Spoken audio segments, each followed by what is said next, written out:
तो हम लोग पढ़ने जा रहे हैं एक्सरसाइज 3.2 का क्वेश्चन नंबर 3। ठीक है, क्वेश्चन नंबर 3 में ये बोल रहा है हम लोगों को, क्वेश्चन नंबर 3, समांतर चतुर्भुज का एक कोण 120 डिग्री है तो उसके बाकी तीनों कोणों की माप क्या होगी।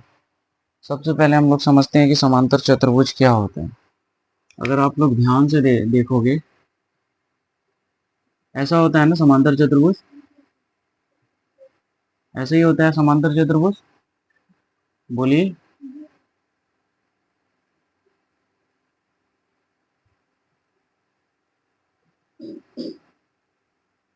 समांतर चतुर्भुज इसी को पैरेललोग्राम भी कहते हैं, ऐसे भी नोट कर सकते हैं हम लोग, पैरेललोग्राम। ठीक है, नाम अगर रख दें ए सी डी, ठीक है, बोला एक एंगल कितना है 120 डिग्री, क्या, तो एक एंगल अगर मतलब एंगल ए अगर 120 डिग्री है तो हम लोगों को ये बात पता है, क्या पता है, सबसे पहले दिया हुआ है क्या, ये लिख लेते हैं, दिया हुआ है कि ए बी सी डी एक समांतर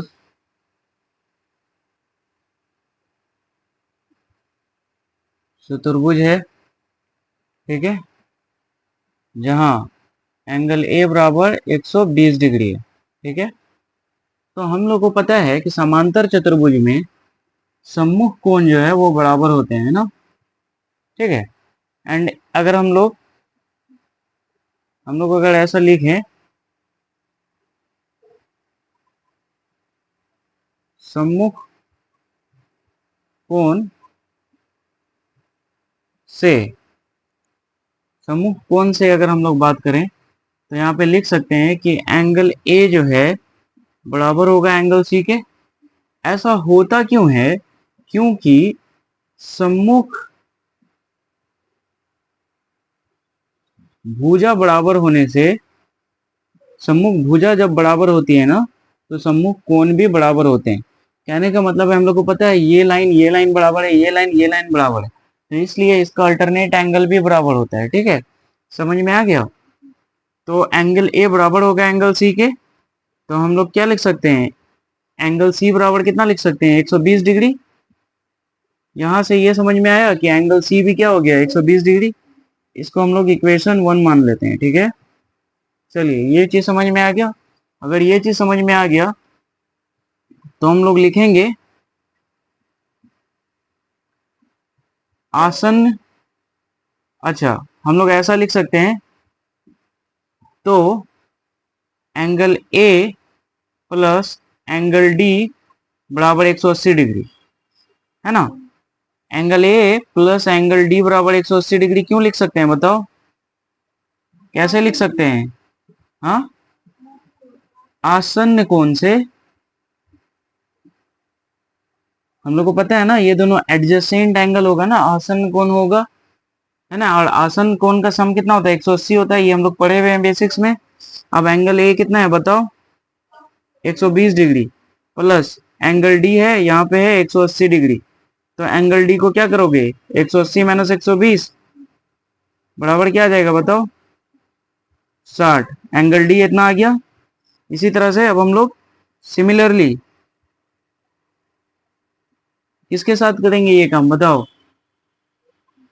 angle B plus angle C, है ना। क्या हो जाएगा angle B plus angle C 180 होगा। एंड यहां से हम लोगों को क्या पता है एंगल सी निकालना है, 180 माइनस एंगल बी होगा।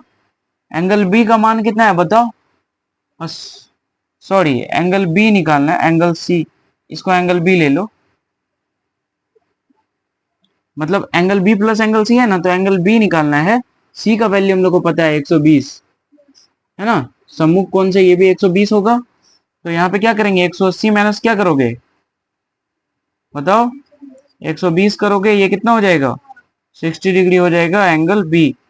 ये चीज समझ में आ गया। तो यही तो हम लोग को निकालना था।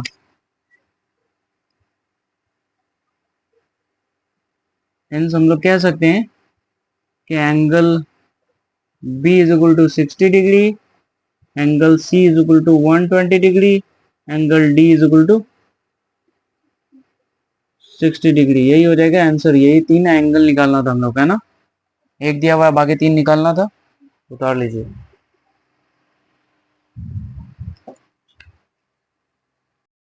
चलो क्वेश्चन नंबर 4 हम लोग सीखते हैं, ठीक है। क्वेश्चन नंबर 4 में क्या बोला, एक बार क्वेश्चन को पढ़ लेते हैं। क्वेश्चन नंबर 4 में बोला है एक समचतुर्भुज के विकर्णों की लंबाई 6 मीटर एवं 8 मीटर है। तो सबसे पहले हम लोग क्या करते हैं बताओ, एक समचतुर्भुज बना ले क्या।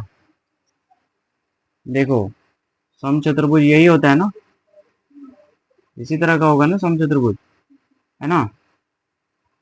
ए बी सी डी, समचतुर्भुज मतलब रोम्बस, एक ही बात है। इसी को हम लोग ऐसे उल्टा के भी लिख सकते हैं। ऐसे इसलिए लिख देते हैं ना क्योंकि हम लोग को कुछ चीजें समझ में अच्छा आता है, विजुअल अच्छे से आता है, ठीक है, दिखता अच्छे से। ये समझ में आ गया।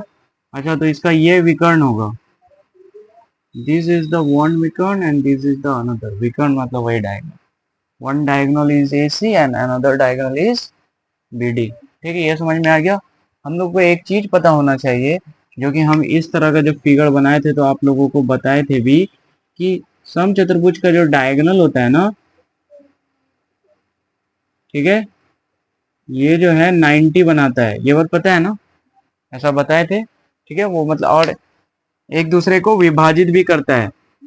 इट्स मीन ये डिस्टेंस बराबर होता है समचतुर्भुज में, है ना, बताए थे। रोम्बस के केसेस में ऐसा होता है। अब यहाँ से देखो, इसका डायगोनल दिया हुआ है, ये डायगोनल कितना दिया हुआ है, एक डायगोनल दिया हुआ है, दूसरा दिया हुआ है 8 मीटर।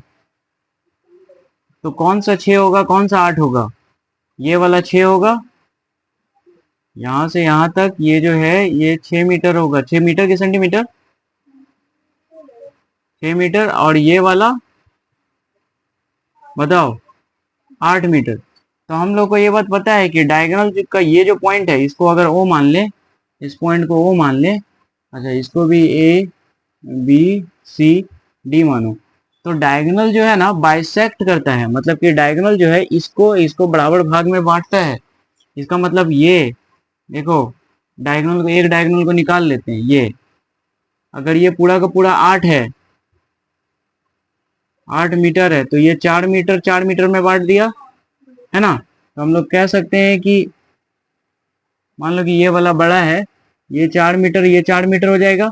उसी तरह से ये 6 है, तो उसको भी 3 मीटर में बांट देगा, तो ये 3 मीटर और ये 3 मीटर हो गया, ठीक है। और ये बीच वाला पॉइंट को ओ मान लिया, है ना, समझ में आ गया। तो यहां से हम लोग क्या कर सकते हैं कि यहां से बीसी निकाल सकते हैं। देखो एक थ्योरम है, पाइथागोरस थ्योरम, ठीक है, पाइथागोरस परिमेय, या इसी को हम लोग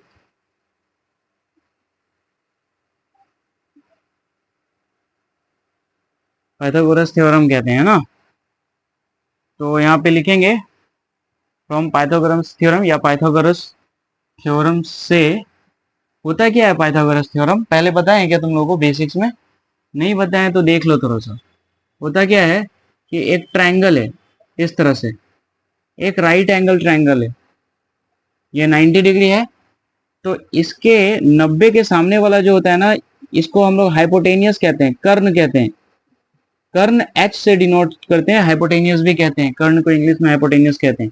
और ये एंगल अगर थीटा है तो इसके सामने वाला ये पी होगा, परपेंडिकुलर कहते हैं, इसको लंब कहते हैं, ठीक है। और ये आधार होता है, आधार का मतलब बेस, इसको बी से डिनोट किया जाता है। तो ये लंब, ये सभी में ना एक रिलेशन होता है, हाइपोटेनियस, परपेंडिकुलर एंड बेस में हाइपोटेनियस इज इक्वल टू होता है p square plus b square. यही होता है हम लोग का पाइथागोरस थ्योरम, ठीक है। तो पाइथागोरस थ्योरम से हम लोग ये लिख सकते हैं ना, h square is equal to p square plus b square, ऐसा लिख सकते हैं क्या। अगर आप ध्यान से देखोगे यहाँ पे, एक राइट एंगल ट्रायंगल बन रहा है कि नहीं, एक समकोण त्रिभुज 90 वाला बन रहा है कि नहीं, ठीक है। तो इसके हिसाब से 90 के सामने वाला क्या होता है, एच होता है, मतलब ये एच हो गया। तो बीसी बराबर क्या हो गया, एच लिख सकते हैं, मतलब बीसी का स्क्वायर एक एच हो गया, कर्ण जिसको कहते हैं। उसी तरह से सीओ एंड ओसी पी और बी हो सकता है, तो पी और बी किसी को भी ले सकते हैं। तो हम लोग सीओ को क्या ले लेते हैं, पी का स्क्वायर, एंड बीओ को क्या ले लेंगे बताओ, बी का स्क्वायर, है ना। अब देखो बीसी का स्क्वायर मतलब एच का स्क्वायर, बीसी तो निकालना है हम लोगों को। अब यहां से सीओ कितना है बताओ, ये सीओ कितना है, 3, वहां पे लिखे हैं ना 3 का स्क्वायर प्लस बीओ कितना है बताओ, बीओ 4, 4 का स्क्वायर हो गया। अब ये कितना हो जाएगा 9 एंड ये हो जाएगा 16। यहाँ पे बीसी, अच्छा बीसी का स्क्वायर है, यहाँ पे भी बीसी स्क्वायर है, जब स्क्वायर को उधर लेके जाओगे तो वो हो जाएगा स्क्वायर रूट, ठीक। स्क्वायर को जब बराबर के अपोजिट साइड लेके जाते हैं ना तो वो स्क्वायर रूट में कन्वर्ट हो जाता है, ये समझ में आ गया, बोलो। अब इसको जोड़ोगे तो 16 नो कितना होता है 25। अच्छा रूट के अंदर 25 है तो वो बाहर निकल के कितना आएगा, हम लोग को पता है रूट से निकालने का तरीका, पहले भी बताए हैं, ध्यान से देखो। रूट के अंदर 25 है मतलब इसको 5 × 5 कह सकते हैं, और रूट के अंदर जब कोई भी 2 रहता है ना तो एक बाहर निकल जाता है, ये बात पता है, बोलो। तो ये रूट के अंदर कोई भी 2 रहता है तो एक बाहर निकल जाता है, इसको समझ जाओ ऐसे ही, स्क्वायर रूट स्क्वायर क्यूब जब बताए थे तो बताए थे, ये समझ में आ गया। तो हम लोगों को इसका साइड पूछा था, तो अगर इसको एक बार फिर से हम लोग ड्रॉ करने का कोशिश करें, ध्यान से देखो, यही होगा ना इसका ड्रॉ, ठीक है। ये क्या होगा, ए बी सी डी, है ना। ए बी क्या है बताओ, 5 मीटर, ये भी 5 मीटर, ये भी 5 मीटर, ये भी 5 मीटर, ठीक है। तो all sides will be 5 metre. क्यों होगा ये ऐसा, क्योंकि हम लोगों को पता है कि रोम्बस या समचतुर्भुज में, ये क्या है रोम्बस है ना, ये रोम्बस का सब साइड या समचतुर्भुज, रोम्बस समचतुर्भुज एक ही बात है, इसका सारा साइड जो है आपस में क्या होता है, इक्वल होता है, ऑल साइड्स इक्वल, है ना। तो यहाँ से ये हो गया, ये समझ में आ गया, ठीक है उतार लो इसको।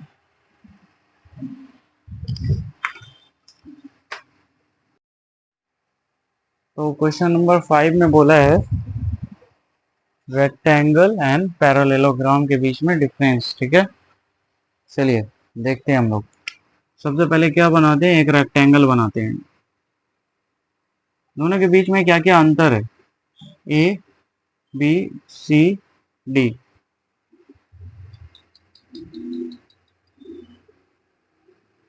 यही होता है ना parallelogram, P Q R S, ठीक है।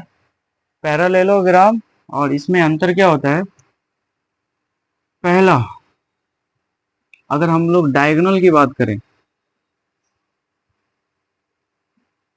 डायगोनल्स मतलब विकर्ण की बात करें, तो विकर्ण जो है आयत में, एक ये डायगोनल है, एक ये डायगोनल है। आयत का जो डायगोनल होता है ना, AC बराबर होता है BD के, ठीक है। एंड यही डायगोनल्स की बात कर ले अगर हम लोग,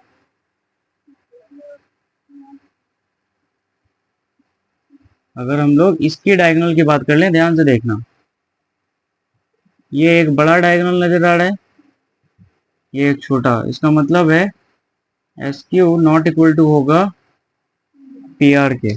एक तो ये समझ में आ गया क्या, है ना, कोई दिक्कत। दूसरा क्या कह सकते हैं हम लोग बताओ, अगर हम लोग एंगल्स की बात कर ले, एंगल्स मतलब कोण, तो इसका जो है सारा कोण, angle A, angle B, angle C, angle D, सारा कोण जो है 90 डिग्री होता है। देखोगे ध्यान से, यहाँ देखो, है ना, परपेंडिकुलर है ना दोनों लाइन आपस में।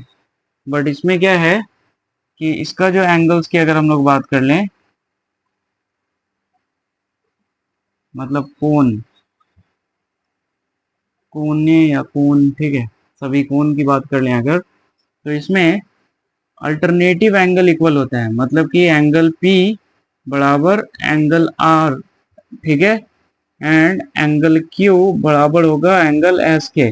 बट क्या सभी एंगल बराबर होता है? नहीं होता है, एक ये विभिन्नताएं हो गई इसकी। और हम लोग क्या कह सकते हैं बताओ? एंगल की बात कर ले, एंगल की बात कर लिए, डाइ साइड, साइड तो खैर समान ही होता है, साइड में कुछ है नहीं, इसका भी ए बी बराबर होगा, डिफरेंस नहीं है उसमें, ठीक है, साइड में कोई डिफरेंसेस नहीं होता है इसका, देख लो ना ध्यान से, ये साइड बराबर होता है ना, ये साइड बराबर होता है दोनों का, पैरेलल और इक्वल इसमें भी होगा। साइड की अगर बात करें ना हम लोग, चलो लिख लेते हैं इस पॉइंट्स को भी, हालांकि